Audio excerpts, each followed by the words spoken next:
You probably thought this deer was alive, and this coyote was alive, and this pheasant was alive. Nope, they're not. They're dead. They've been taxidermized by Chuck Testa, Ojai Valley Taxidermy. They specialize in the most lifelike dead animals anywhere. Period. Look at that antelope driving a car. No, it's just Chuck Testa. Oh no, there's a bear in my bed. No, Chuck Testa.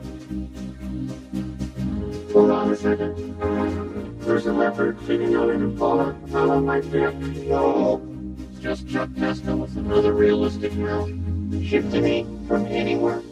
Call Chuck Testa for the most lifelike dead animals around. Period.